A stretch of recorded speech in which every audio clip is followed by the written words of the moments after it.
વિદ્યાર્થી મિત્રો, આપણે બીજું ચેપ્ટર શરૂ કર્યું હતું, બરાબર. એમાં છેલ્લું આપણે જોયું હતું કે a થી b પરના સંબંધોની સંખ્યા બરાબર 2n. m એટલે a ના ઘટકોની સંખ્યા અને n એટલે b ના ઘટકોની સંખ્યા. ત્યાં સુધી આપણે લીધું હતું. હવે લઈએ છીએ આપણે સ્વાધ્યાય 2.2 એના પરથી. હવે 2.2 છે એમાં આપણે આગળ સંબંધ જોયો. એમાં એનો પ્રદેશ કોને કહેવાય, એનો વિસ્તાર કોને કહેવાય, સહપ્રદેશ કોને કહેવાય, ગુણધર્મની રીત, યાદીની રીત, એ બધું મેં તમને આગળના એપિસોડમાં સમજાવ્યું હતું. એના પરથી જ છે સ્વાધ્યાય 2.2. તો સ્વાધ્યાય 2.2 નો પહેલો દાખલો છે. એમાં છે 1 થી 14. આર એટલે સંબંધ. સંબંધમાં છે 3x - y બરાબર 0. x અને y બંને એમાં છે એટલે x અને y ની કિંમત 1 થી 14 માં હોવી જોઈએ. આર એ થી એનો સંબંધ છે. તો તમને અહીંયા એમ કીધું છે કે આર નો પ્રદેશ, આર નો વિસ્તાર અને આર નો સહપ્રદેશ શોધો. હવે અહીંયા આપણને આપ્યું છે કે 3x - y બરાબર 0. તો y બરાબર 3x થઈ જાય. હવે x ની કિંમત આપણે અહીંથી લઈએ છીએ, પહેલા 1 લઈએ. તો આમાં મૂકો y બરાબર 3 × 1 એટલે 3 થશે. x બરાબર 2 લઈ લો તો y બરાબર 3 × 2 એટલે 6. તમારે અહીં જોતું જવાનું છે કે આ કિંમત છે એમાં હોવી જોઈએ. તો 3 પણ છે, 6 પણ છે. હવે x બરાબર 3 લેતા તો y બરાબર 9, એ પણ એમાં છે. x બરાબર 4 લેતા તો y બરાબર 3 × 4 એટલે 12, એ પણ એમાં છે. x બરાબર 5 લેશો તમે તો y બરાબર 15 આવશે, જે એમાં નથી. એટલે આ જે છે ક્રમયુક્ત જોડ એ શક્ય નથી. તો આપણી પાસે 4 ક્રમયુક્ત જોડ બનશે સંબંધમાં. 1 3, 2 6, 3 9 અને 4 12. એટલે આરમાં 1 3, 2 6, 3 9, 4 અને 12. આ જે રીત લખી એને કહેવાય છે યાદીની રીત. આપણને જે પણ કિંમત મળે એની xy ની પેર બનાવવાની છે. એ આરમાં લખો, એને કહેવાય છે યાદીની રીત. હવે મેં તમને લાસ્ટ ટાઈમ કીધું કે જે તમે આ યાદીની રીત બનાવો એમાં પહેલો ઘટક છે એનો પ્રદેશ કહેવાય, એને ગણમાં લખી દેવાનું. અને બીજા ઘટકો છે એનો વિસ્તાર કહેવાય. તો આરનો પ્રદેશ, તો આરનો પ્રદેશમાં ગણમાં લેવાનું, એમાં 1 2 3 4 પહેલી કિંમત. અને આરનો વિસ્તાર તો બીજી કિંમત 3 6 9 અને 12.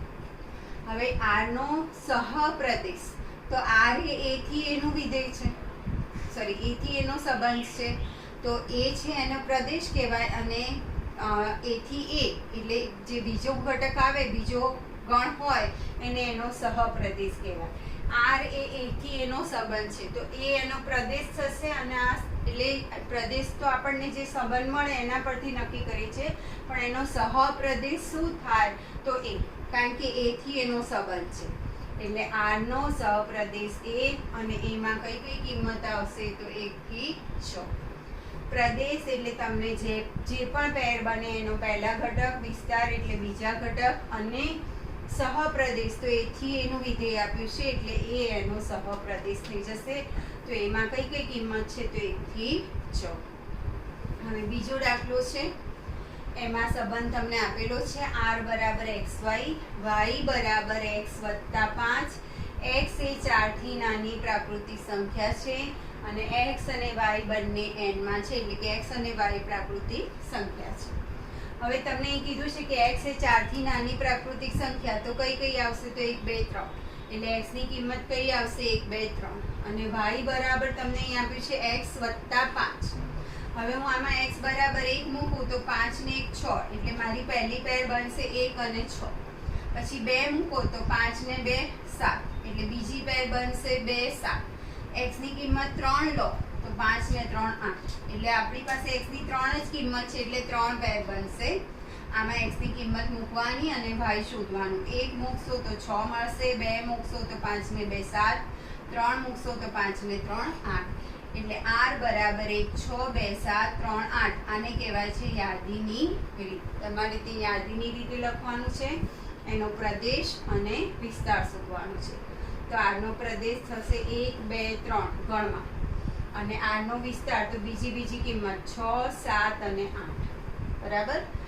આ જ રીતે તમારે ત્રીજો દાખલો હોમવર્કમાં કરવાનો છે. એમાં તમને એ અને બી આપ્યું છે, સંબંધ છે, અને તમને એમ કીધું છે કે એક્સ અને વાયનો તફાવત અયુગ્મ સંખ્યા હોવી જોઈએ.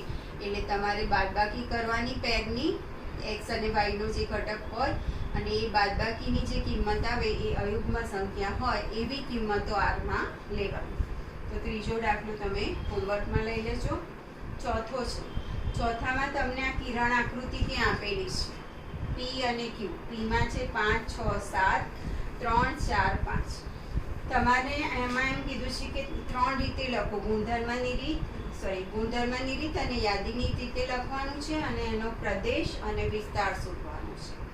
હવે અહીંયા આ જે સંબંધ છે એ પી થી ક્યુનો સંબંધ છે, આર એ પી થી ક્યુનો સંબંધ છે. હવે તમને ગુણધર્મની રીત એટલે આ બંને વચ્ચેનો સંબંધ શોધવાનો. તો તમે અહીંયા જુઓ, અહીં 3 છે તો 5 છે, એટલે આમાં 2 ઉમેરો તો 5 થાય. અહીં 4 છે તો 6 છે, એટલે 4 ને 2 6.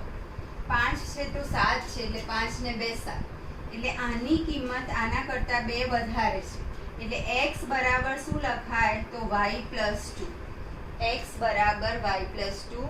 આ થઈ ગુણધર્મની રીત. r બરાબર xy such that x બરાબર y + 2 અથવા y બરાબર આ 2 નામ લઈ આવો તો શું થઈ જાય? x - 2. અથવા y ની કિંમત x કરતાં 2 ઓછી છે અથવા x ની કિંમત y કરતાં 2 વધારે. એટલે આ બેમાંથી જે લખો એ ચાલે. x ની કિંમત કઈ કઈ છે એટલું લખી દેવાનું ખાલી, 5, 6 અને 7. આ થઈ ગુણધર્મની રીત. ગુણધર્મની રીત ફરીથી જોઈ લો. r બરાબર જોડમાં xy such that y બરાબર x - 2 લખો તો પણ ચાલે, અથવા x બરાબર y + 2. x ની કિંમત કઈ કઈ? તો 5, 6 અને 7. આ થઈ ગુણધર્મની રીત. બીજી રીત છે યાદીની રીત. યાદીની રીત એટલે આ પેર લખવાની છે. તો 5, 3, 6, 4, 7, 5. 5, 3, 6, 4, 7, 5. બરાબર? આ કઈ રીત થઈ? યાદીની રીત. હવે તમારે અહીંયા r નો પ્રદેશ શોધવાનો છે. તો પ્રદેશ એટલે પહેલી કિંમત 5, 6 અને 7. ગણમાં 5, 6 અને 7. અને r નો વિસ્તાર તો બીજી કિંમત આવશે, એટલે 3, 4 અને 5. આ પ્રદેશમાં આવે અને આ આવશે વિસ્તાર. આ થયો તમારો ચોથો દાખલો. હવે આપણે આગળ જઈએ. પાંચમામાં તમને એમ કીધું છે, પાંચમો દાખલો આઈએમપી છે.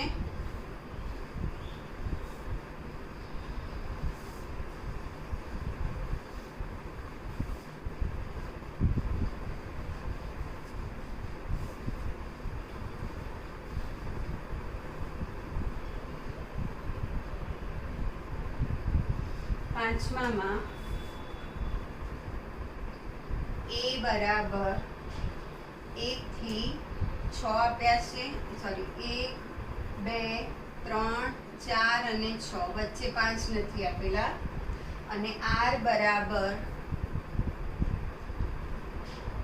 ab,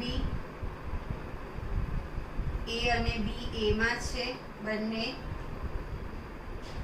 અને તમને અહીંયા એમ કીધું છે કે b એ a વડે વિભાજ્ય છે. b એ a વડે વિભાજ્ય છે. તો તમારે r શોધવાનું છે, એટલે r ને યાદીની રીતે લખવાની છે. r નો પ્રદેશ અને r નો વિસ્તાર. હવે r એ a થી એનો સંબંધ છે. જો તમને સીધી પેર બનાવતા ના ફાવે તો આ a છે અને બીજો એટલે a ક્રોસ a શોધી કાઢો. બરાબર? ના ફાવે તો a cross a. a cross a એટલે 1, 2, 3, 4, 6. 1, 2, 3, 4, 6 ક્રોસ 1, 2, 3, 4, 6. તો આમાં કયા કયા ઘટક આવશે? તો 1, 1, 1, 2, 1, 3, 1, 4, 1, 6. એ રીતના 2, 1, 2, 2, 2, 3, 2, 4, 2, 6. 3, 1, 3, 2, 3, 3, 3, 4, 3, 6. 4, 1, 4, 2, 4, 3, 4, 4, 4, 6. 6 1 6 2 6 3 6 4 અને 6 6 આપણે શોધ્યું A ક્રોસ A. આ છે આખું A ક્રોસ A. હવે આપણે આ જે A ક્રોસ A નો ઉપગણ એટલે R થાય. હવે આમાંથી એવા ઘટક લો કે B એ A વડે વિભાજ્ય. તો એમાં 1 2 3 4 6 આપ્યું છે અને R બરાબર AB, AB belongs to A, B એ વડે વિભાજ્ય છે. તમને ડાયરેક્ટલી આરમાં ઘટકો બનાવતા ના ફાવે તો પહેલાં A ક્રોસ A શોધી કાઢો. અમે A ક્રોસ A શોધ્યો છે, બરાબર. તો A ક્રોસ એમાંથી એવી કિંમતો લો કે જે બીજો ઘટક એ પહેલા વડે વિભાજ્ય થવો જોઈએ. તો એકની લાઈનમાં બધા જ આવશે. 2 પણ 1 વડે વિભાજ્ય, 3 પણ 1 વડે, 4 પણ 1 વડે, 6 પણ. એટલે 1 1 1 2 1 3 1 4 1 6. હવે 2 ની લાઈનમાં જશો તો 1 એ 2 વડે વિભાજ્ય નથી એટલે નહીં આવે, પણ 2 2 વડે વિભાજ્ય છે એટલે 2 2 આવશે. 2 3 નહીં આવે કારણ કે 3 એ 2 વડે વિભાજ્ય નથી. 2 4 આવશે અને 2 6 આવશે. 4 એ 2 વડે વિભાજ્ય છે, 6 એ 2 વડે વિભાજ્ય છે. પછી 4 ની લાઈનમાં 1 એ 4 વડે વિભાજ્ય નથી, 2 પણ 4 વડે વિભાજ્ય નથી. 1/2 ને એ રીતે નથી જવાનું આપણે. 3 પણ 4 વડે વિભાજ્ય નથી. 4 4 તો 4 એ 4 વડે વિભાજ્ય છે.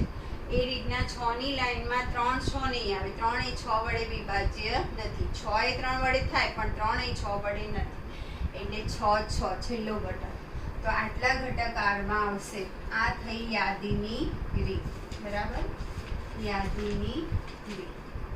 હવે આપણે અહીંયા શું શોધવાનું છે? યાદીની રીતે લખો તો આ યાદીની રીત, આ પહેલું. પછી બીજું શું કીધું છે કે તમને R નો પ્રદેશ, બરાબર. તો R નો પ્રદેશ. તો પહેલા ઘટકો R માં જશે, પ્રદેશમાં જશે. 1 2 3 4 અને 6. 1 2 3 4 અને 6. અને R નો વિસ્તાર શોધો. તો બીજા જે ઘટકો છે એ વિસ્તારમાં જશે. 1 2 3 4 અને 6. 1 2 3 4 અને 6. એટલે આ બંને એ જ છે, એટલે એનો પ્રદેશ પણ એ થયો અને વિસ્તાર પણ એ. પછી તમને એક્ઝામ્પલ નંબર 6 એમાં R આપેલું છે. R બરાબર x વત્તા 5. x belongs to 0 1 2 3 4 અને 5. 0 1 2 3 4 5, બરાબર. તો આનો શું શોધવાનો છે? પ્રદેશ અને વિસ્તાર. હવે તમારે આ x ની કિંમત છે ને, આ x + 5 એ y ની કિંમત છે. તો પહેલા r માં કઈ કિંમત આવે જુઓ. x ની કિંમત 0 લો તો એ 0 વત્તા 5 એટલે 5. પછી x ની કિંમત 1 લો, 1 વત્તા 5 એટલે 6. x ની કિંમત 2 લો, 2 વત્તા 5 એટલે 7. x ની કિંમત 3 લો, 3 વત્તા 5 એટલે 8.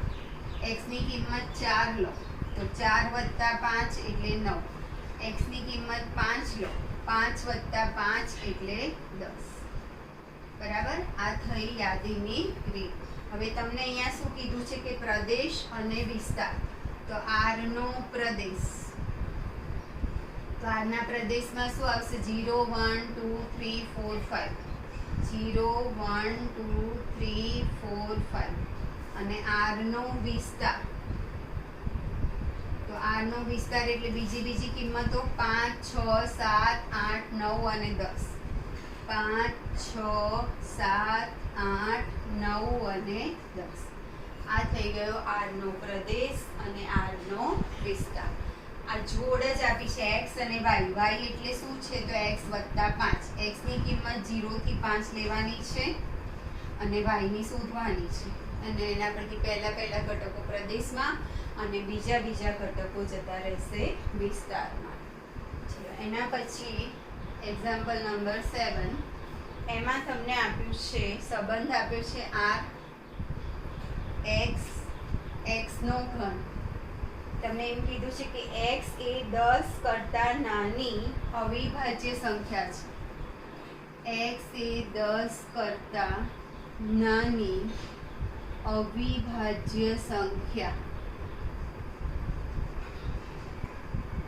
તો તમારે આને યાદીના સ્વરૂપમાં લખવાનું કરું છે.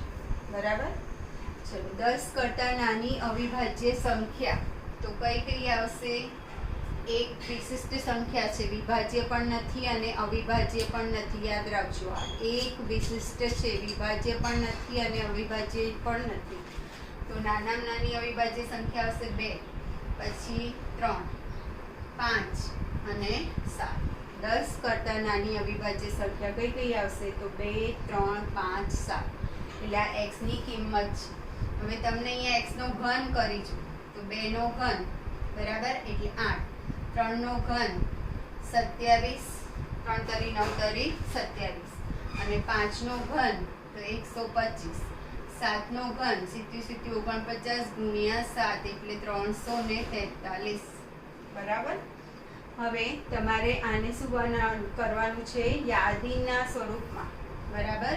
એટલે યાદીની રીતે. તો r બરાબર કઈ કઈ કિંમત આવશે? 2 લેશો તો 8 એટલે 2, 8, 3, 27, પછી 5, 125 અને 7, 343. આ થઈ ગયું યાદી સ્વરૂપ. હવે આમાં તમને પ્રદેશ કીધો હોય તો આરનો પ્રદેશ શું થશે? તો 2, 3, 5, 7 ગણમાં લખવાનું.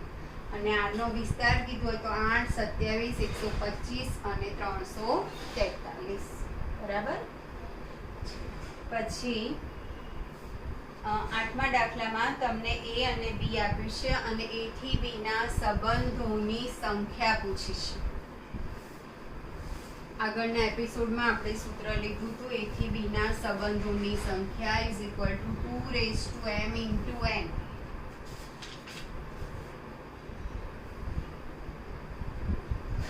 a બરાબર xyz અને b બરાબર 1, 2.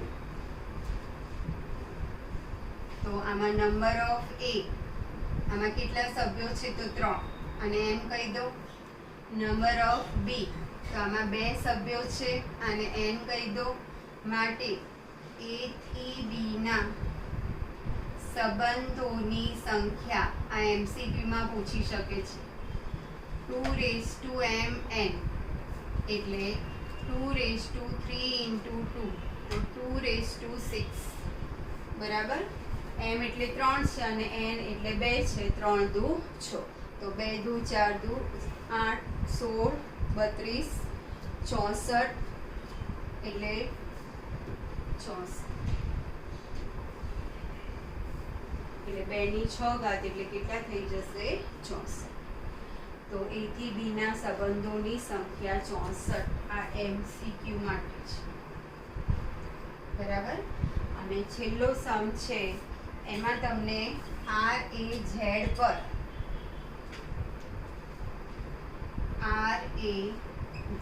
પરનો સંબંધ છે અને r બરાબર AB belongs to Z, a minus b એ પૂર્ણાંક છે. તો તમારે r નો પ્રદેશ અને r નો વિસ્તાર શોધવાનો છે. હવે z એટલે બધી પૂર્ણાંક સંખ્યાઓ આવશે, માઇનસ પ્લસ બધું જ આવશે. -3, -2, -1, 0, 1, 2, 3 એમ અનંત સુધી. તો આપણે અહીંયા એમ કીધું છે કે a માઇનસ b, તો તમે આમાંથી કોઈની પણ બાદબાકી કરો ગમે તે 2 પૂર્ણાંકની, તો એ પૂર્ણાંક જ આવવાનો છે. બરાબર? ગમે તે એટલે બધી જ પેર આવશે આમાં. એટલે z બરાબર શું r બરાબર શું થઈ જશે આખું? તો z × z બધું જ આવી જશે. બધી જ પેર આવશે કારણ કે એની બાદબાકી પૂર્ણાંક થાય જ. એટલે r બરાબર z × z થશે. તો તમને એમ કીધું છે કે r નો પ્રદેશ, તો r નો પ્રદેશ એટલે બધી પૂર્ણાંક કિંમતો જ આવવાની એટલે z. બરાબર? અને r નો વિસ્તાર, તો એ પણ પૂર્ણાંક કિંમતો જ આવશે એટલે એ પણ શું થઈ જશે? તમે આમાં કોઈ પણ પેર બનાવો -3 -2 એની બાદબાકી કરો તો પૂર્ણાંક જ આવશે. 3 1 3 ઓછા 1 2 પૂર્ણાંક 3 3 0 એ પણ પૂર્ણાંક. એટલે કોઈ પણની બાદબાકી કરશો તો એ પૂર્ણાંક થશે. એટલે r બરાબર શું આવશે તો આખો z ક્રોસ z બરાબર. એટલે એનો પ્રદેશ પણ z અને એનો વિસ્તાર પણ z. તો આપણે આ 2.2 પૂરું કરીએ છીએ. હવે આગળનો નવો ટોપિક છે વિધેય બરાબર. પછી વાસ્તવિક વિધેય આવે છે અને એના જુદા જુદા પ્રકાર આવે છે.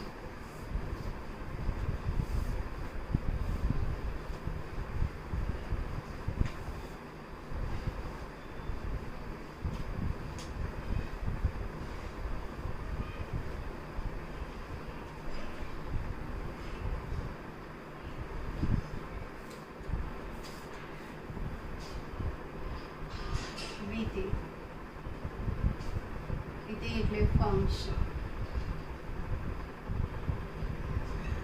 અરિક્ત ગણો. અરિક્ત એટલે ખાલી ન હોય તેવા. A અને B માટે A ના પ્રત્યેક ઘટકને B ના અનન્ય ઘટક સાથે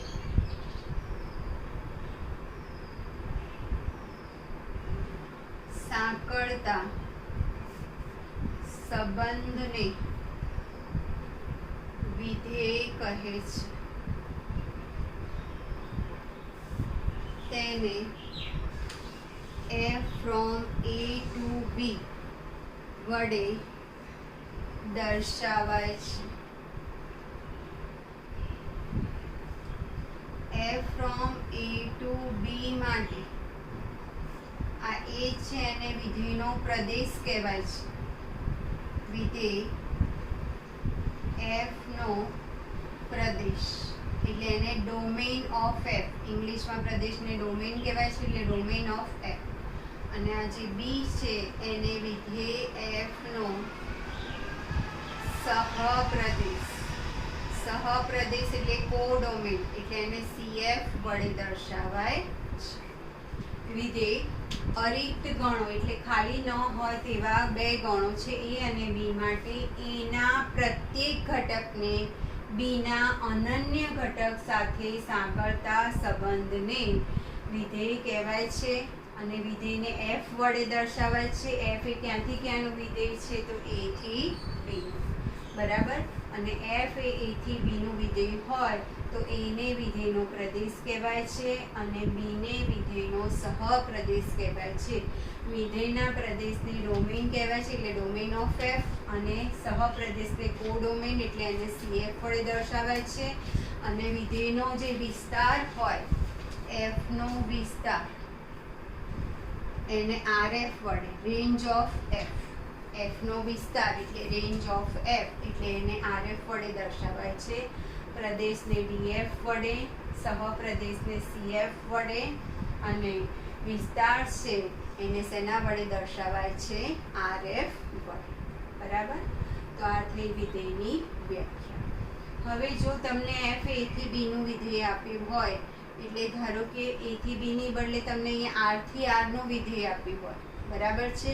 તો એનો પ્રદેશ અને સહપ્રદેશ બંને r હોય અથવા r ના ઉપગણ હોય તો એને વાસ્તવિક વિધેય કહેવામાં આવે છે. તમારી ટેક્સ્ટમાં એની ડેફિનેશન છે જ. વાસ્તવિક વિધેય પેજ નંબર 39 ઉપર કે જો વિધેય f નો વિસ્તાર r અથવા r નો ઉપગણ હોય તો એને વાસ્તવિક કિંમતનું વિધેય કહેવાય છે. અને એ પ્રદેશ ગણ r અથવા r નો ઉપગણ હોય તો તેને વાસ્તવિક વિધેય કહેવામાં આવે છે.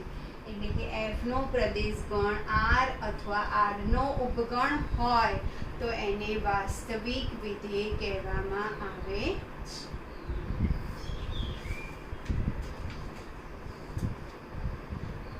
હવે અહીંયા તમારે આ વિધેય માટે એટલું ધ્યાન રાખવું પડશે કે પ્રત્યેક જે એનો ઘટક હોય એને સંગત બીમાં અનન્ય ઘટક જ મળે. જો બે ઘટક મળે તો એ વિધેય થાય નહીં. અહીંયા ખાલી તમને સમજાવવા માટે લઉં છું. આ એ અને આ બી, બરાબર. અહીંયા 1 2 3 4 5 6, 1 નો 4, 2 નો 5, 3 નો 6. તો આ એક એક સંગતતા કહેવાય. એકની જોડે એક જ આવે છે, બરાબર. એટલે આ એક એક સંગતતા છે, એક એક સંગતતા કહેવાય. માટે એફ એ થી બી નું વિધેય છે. પછી બીજું જોઈએ આપણે, એ બી 1 2 3 4 5 6, બરાબર.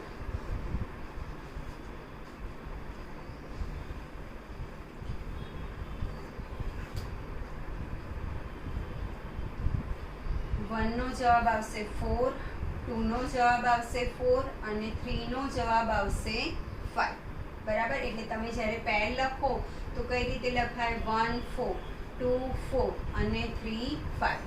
બીજું એક કામ છે,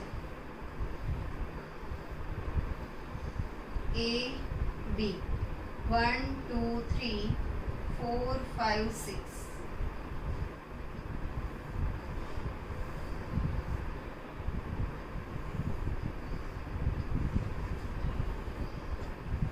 બરાબર છે.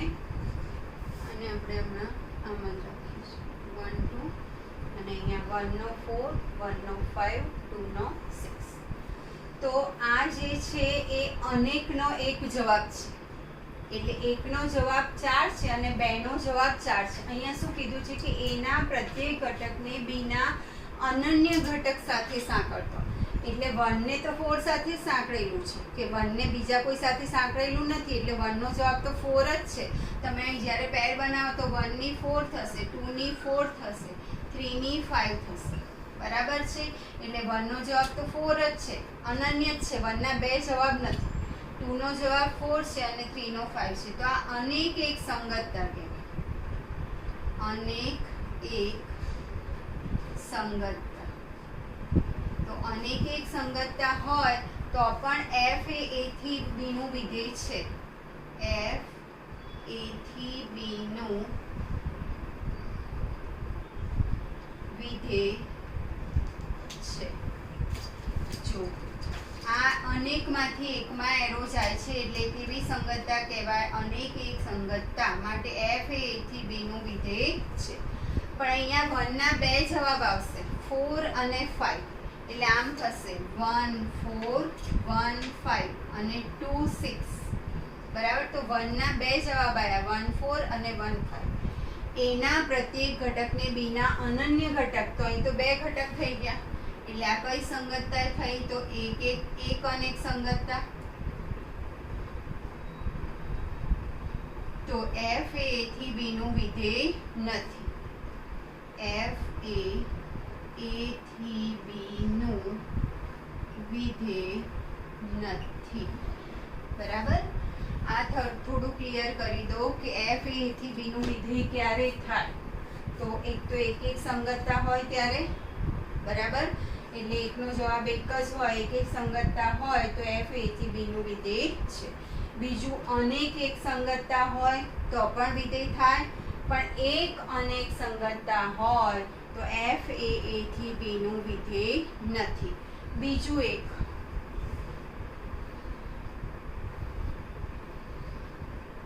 એ બી 1 2 3 4 5. તો આ પણ વિધેય નથી, કારણ કે એનો એક ઘટક બીના ઘટક સાથે સંકળાયેલો નથી. અહીંયા કોઈ ઘટક બાકી રહી જાય તો ચાલે નહીં. એટલે એનો પ્રત્યેક ઘટક, બધા જ ઘટકો બીના ઘટક સાથે, અનન્ય ઘટક સાથે સંકળાયેલા હોવા જોઈએ. એટલે આ પણ એફ એ થી બી નું વિધેય નથી, બરાબર. એમાં કોઈ ઘટક બાકી રહી જાય તો વિધેય નથી. બીમાં બાકી રહી જાય તો ચાલે. ધારો કે આવી રીતના તમને આપ્યું હોય એ બી 1 2 3 4 5, તો અહીંયા બાકી રહેશે તો ચાલશે, પણ આમાં કોઈ ઘટક બાકી રહેવો જોઈએ નહીં. એટલે આ વિધેય છે f a થી b નું વિધેય છે.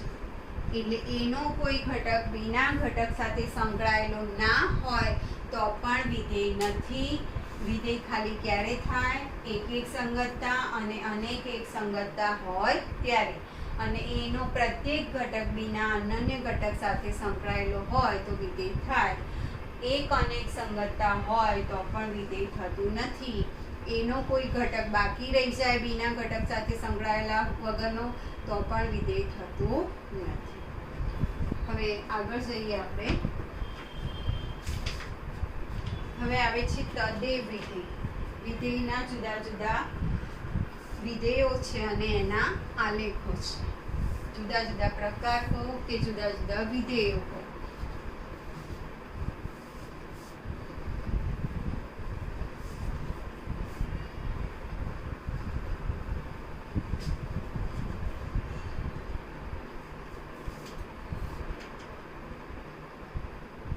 જુદા જુદા વિધેયો અથવા કેટલાક વિધેયો.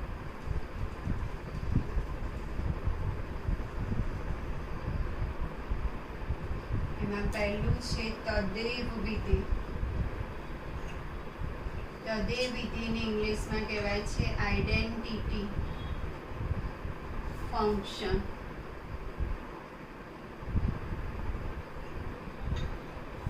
વિધેય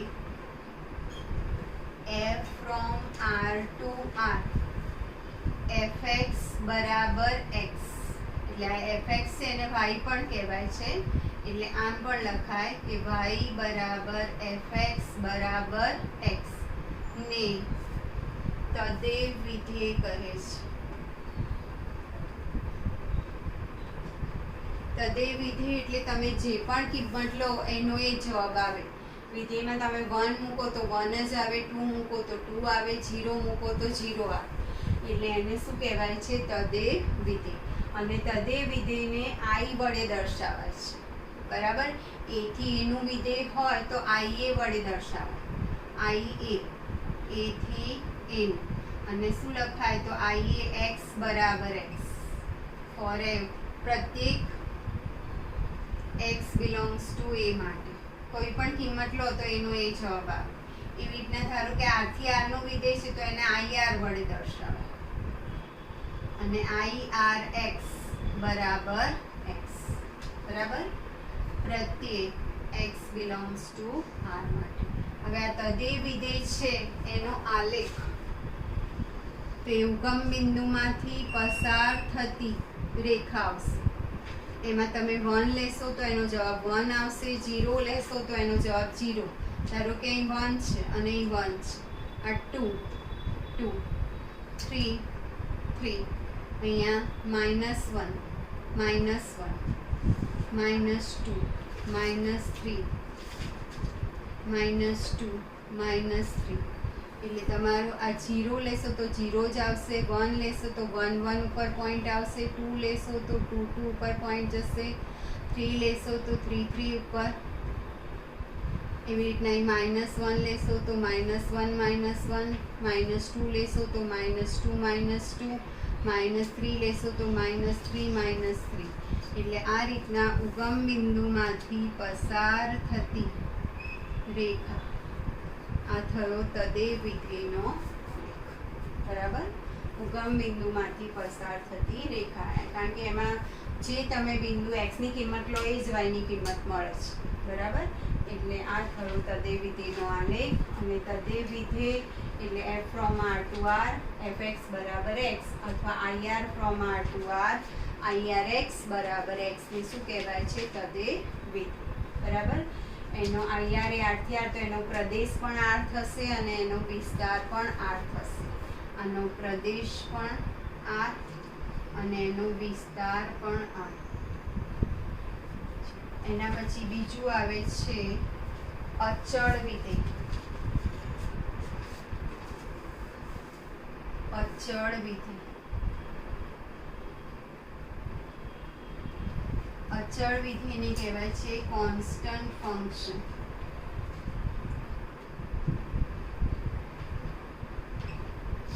અચળ વિધેય એટલે f from r to r વિધેય fx બરાબર c એટલે fx એટલે y છે તો y બરાબર fx બરાબર c એટલે અચળ છે બરાબર ને અચળ વિધેય કહે છે. અચળ વિધેય એટલે તમે કોઈ પણ કિંમત મૂકો તો એકનો એક જ જવાબ આવે.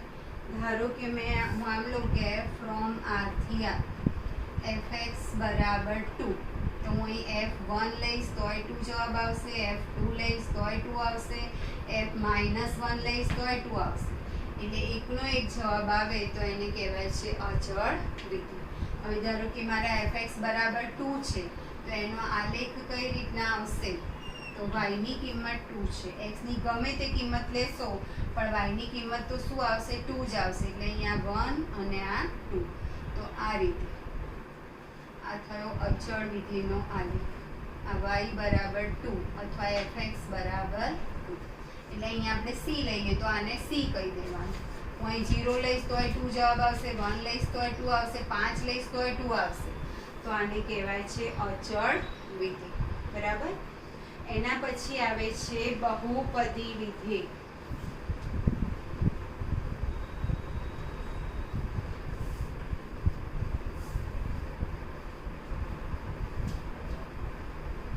અચળ વિધેય અને એના પછી બહુપદી વિધેય. હવે અચળ વિધેય આપણે જોયું તો એમાં શું હતું કે f એ r થી r નું વિધેય હતું અને fx બરાબર c.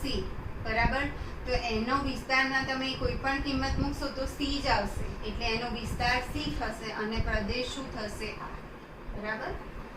એટલે એ થઈ ગયું તદેહ વિધેય. હવે ત્રીજું આવે છે બહુપદી વિધેય. એટલે એકથી વધારે પદ હોય એને કહેવાય છે બહુપદી વિધેય. બરાબર. વિધેય f from r થી r y બરાબર fx બરાબર a0 plus a1x plus a2x square plus dash dash dash an x raise to n. એકથી વધારે પદો હોય બહુપદી ને બહુપદી વિધેય કહે છે. બરાબર. એનો આલેખ આપણે અહીંયા છે નહીં. આને શું કહેવાય છે બહુપદી વિધેય. f from r થી r y બરાબર fx બરાબર a0 પહેલું પદ a1x a2x સ્ક્વેર એવી રીતના an x raise to n ને બહુપદી વિધેય કહેવામાં આવે છે. પછી આવે છે સમમેય વિધેય. સમમેય વિધેય એટલે છેદ 0 ના હોય. બે બહુપદી હોય px અને qx. qx not equal to 0 હોય. જો qx નોટ ઇક્વલ ટુ 0 તો બે બહુપદી છે px અને qx. તો px અપોન qx ને સમમેય વિધેય કહે છે.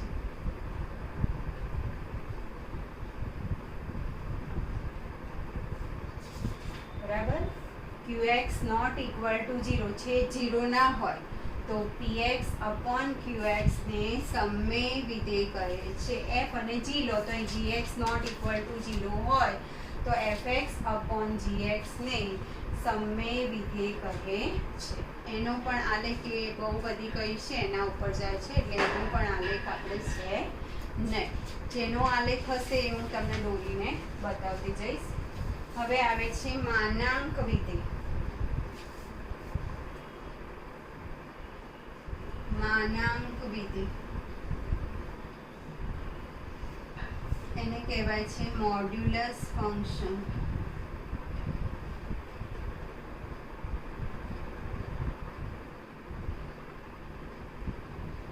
માનાંક વિધેય. બરાબર. વિધેય f from r to r fx બરાબર માનાંક x ને માનાંક વિધેય કહે છે. આમાં તમે ધન કિંમત પણ લઈ શકો અને ઋણ કિંમત પણ લઈ શકો. એટલે આમ પણ લખાય અથવા fx બરાબર -x, x લેસ ધેન 0 અને +x, x greater than or equal to 0 ને માનાંક વિધેય કહે છે. f from r to r અથવા વિધેય f from r to r. fx બરાબર -x ક્યારે? x ઋણ હોય ત્યારે અને x greater than or equal to 0 હોય ત્યારે x, એને માનાંક વિધેય કહે છે. હવે તમે માનાંક દૂર કરો ને તો માઇનસ હોય તો પણ પ્લસ થઈ જાય, બરાબર? એટલે ધારો કે હું અહીંયા f -2 લઉં તો પણ માનાંકમાં -2 એટલે +2 આવશે. f -1 લઈશ તો માનાંકમાં -1 એટલે 1, f0 તો 0, f1 તો 1, f2 તો 2, બરાબર? તો આનો આલેખ કઈ રીતના આવે? આ y ની કિંમત છે અને આ x ની કિંમત છે. એટલે મારે આલેખ દોરવો હોય એનો,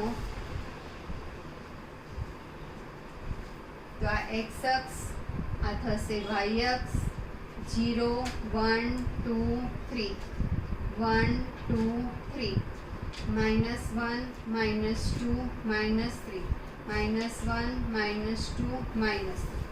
હવે હું x ની કિંમત 0 લઉં તો y ની પણ 0 મળે છે, એટલે તો અહીં 0 0 થશે. પછી x ની કિંમત -2 લઉં તો y ની +2, x ની -2 લઈશ તો y ની મને મળે છે +2. પછી x ની કિંમત -1 લઈએ છીએ તો y ની +1, આ x ની -1 તો y ની +1. પછી x ની કિંમત 1 લઉં છું તો 1, 1 લઈએ છીએ તો 1, 2 લઈએ છીએ તો 2, બરાબર? આ રીતે જશે ઉપર. 3 લઈશું તો 3, અહીં -3 લઈશ તો +3.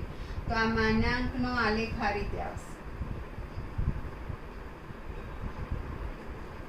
આ છે માનાંક વિધેય, બરાબર?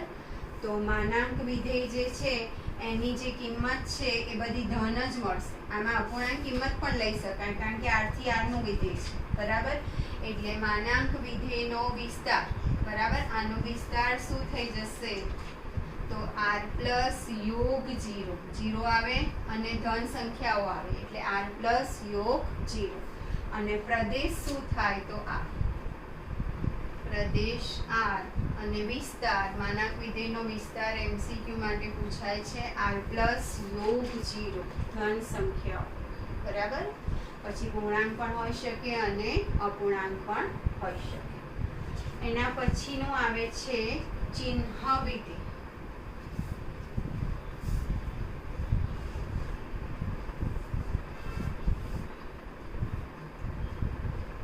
ચિહ્ન વિધેય એને કહેવાય છે સિગ્નમ ફંક્શન. એમાં 3 કિંમત મળે છે, -1, 0 અને +1.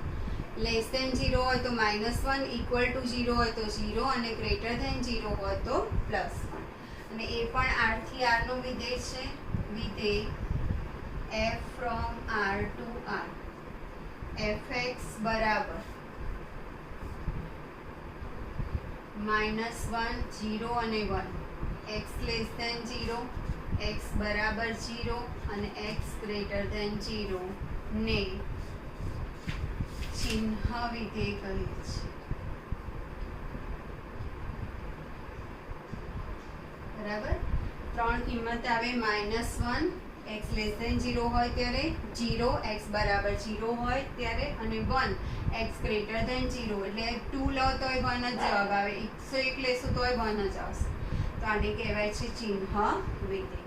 હવે ચિહ્ન વિધેયનો આપણે આલેખ જોવો હોય તો એનો આલેખ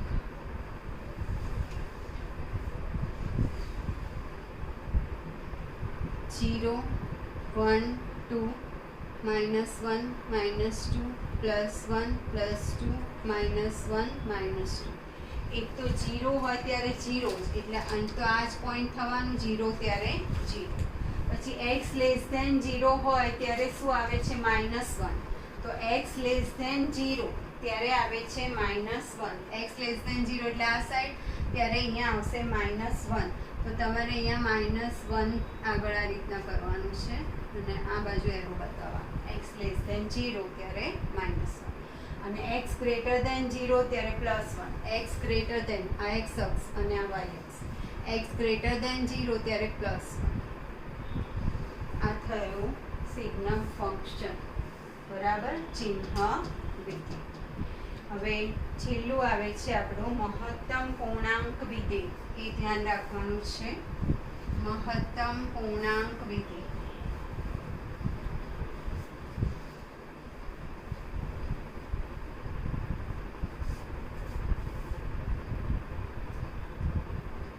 મહત્તમ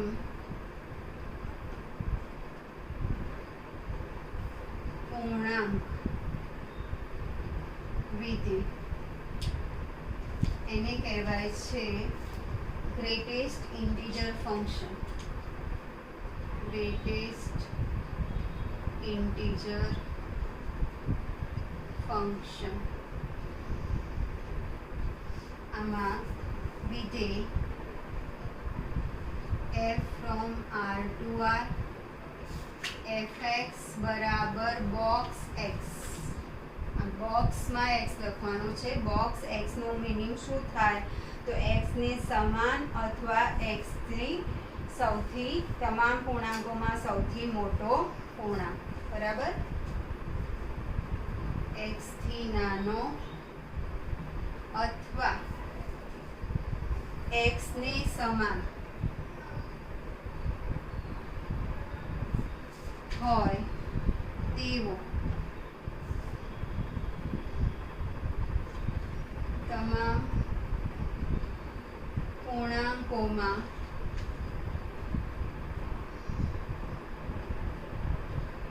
સૌથી મોટો પૂર્ણાંક.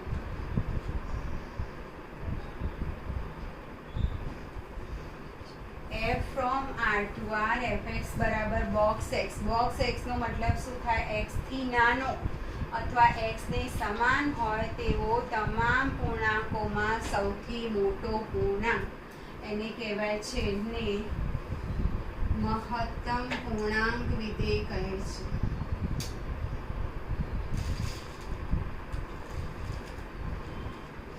જો હવે આમાં તમારે આ રીતે યાદ રાખો fx બરાબર બોક્સ x. અહીંયા હું કિંમત લઉં છું -2 -1 0 1 અને 2. અહીંયા -2 less than or equal to x less than -1 -1 less than or equal to x less than 0 0 less than x less than 1 1 less than or equal to x less than 2 2 less than or equal to x less than 3 બરાબર. અહીંયા -2 આ બાજુ equal to આવે એવું યાદ રાખજો. -2 થી -1 ઉપર બીજી કિંમત આવે -3 થી -1 થી 0 0 થી 1 1 થી 2 અને 2 થી 3 એટલે આ બાજુ ઇક્વલ ટુ આવે એટલે આ કિંમતો અહીંયા આવશે. હવે આનો મતલબ શું થાય કે ધારો કે હું અહીંયા -0.5 લઉં તો એનો જવાબ શું આવશે તો -1.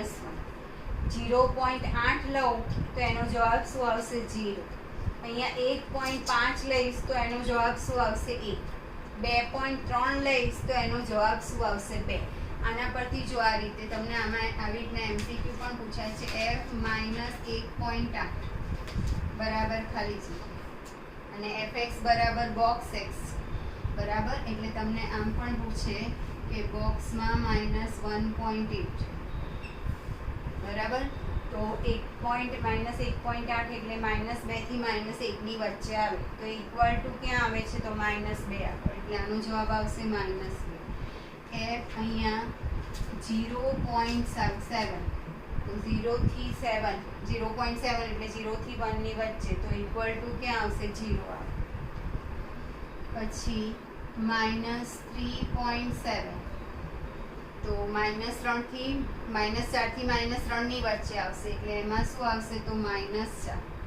હવે આમાં એટલું યાદ રાખવું ના ફાવે તો કે માઇનસ હોય ને તો એક ઓછું કરવાનું.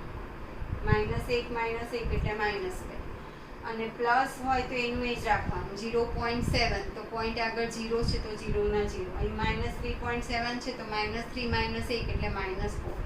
ધારો કે અહીંયા 2.7 હોત તો આપણે શું લખવાનું? પ્લસમાં પોઈન્ટની આગળનું અને માઇનસમાં એક ઓછું કરીને લખો. એ રીતના તમને MCQ પૂછાય તો તમે કરી શકો. હવે આનો આલેખ દોરવો છે, બરાબર? તો એનો આલેખ કઈ રીતના દોરવાનો છે?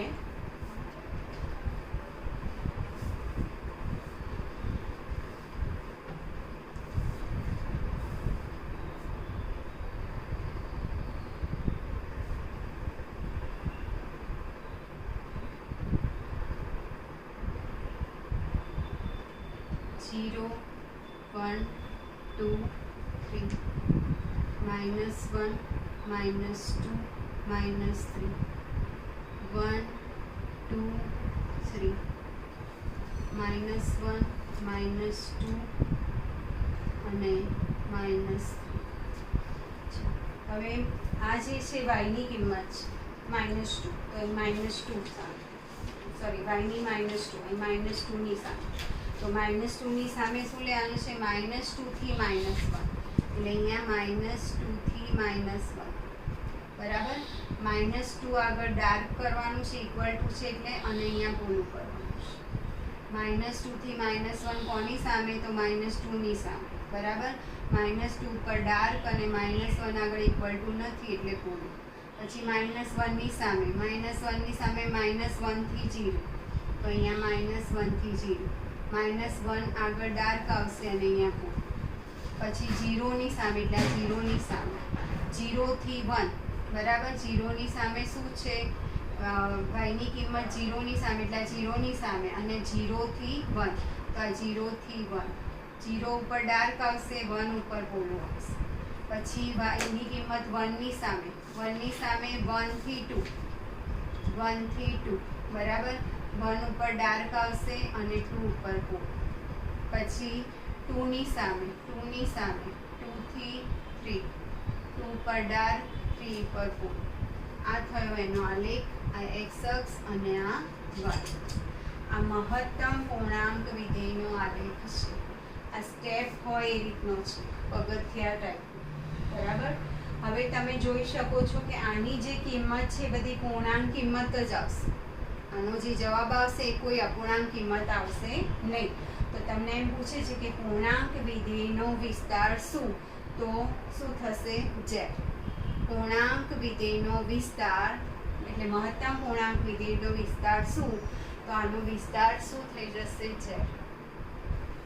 વિસ્તાર z. અને પ્રદેશ શું? તો પ્રદેશ તો r, પ્રદેશ r અને વિસ્તાર z. આ મહત્તમ પૂર્ણાંક વિધેય વ્યવસ્થિત તૈયાર કરી દેજો. હવે જે પાછળનો જે પોર્શન છે, બે વિધેયના સરવાળા બાદબાકી, એ અત્યારે આપણે કેન્સલ કર્યા છે, એટલે એ આપણે અત્યારે કરવાના નથી. હવે આ જે આપણે ફંક્શન ચાલ્યા એના પરથી જે નેક્સ્ટ એક્સરસાઇઝ છે 2.3 અને છેલ્લું સ્વાધ્યાય, એ આપણે આગળના એપિસોડમાં લઈશું. તો તમારે આ 2.2 તૈયાર કરવાનું છે, એની આગળના ઉદાહરણ અને આ વ્યાખ્યાઓ, બરાબર? એને સમજજો બરાબર વ્યાખ્યાઓને. એમાં ખાસ મહત્તમ પૂર્ણાંક વિધેય, માનાંક વિધેય, બરાબર? એ બરાબર સમજજો. તો બધું આપણે આવતા અંકે લઈશું.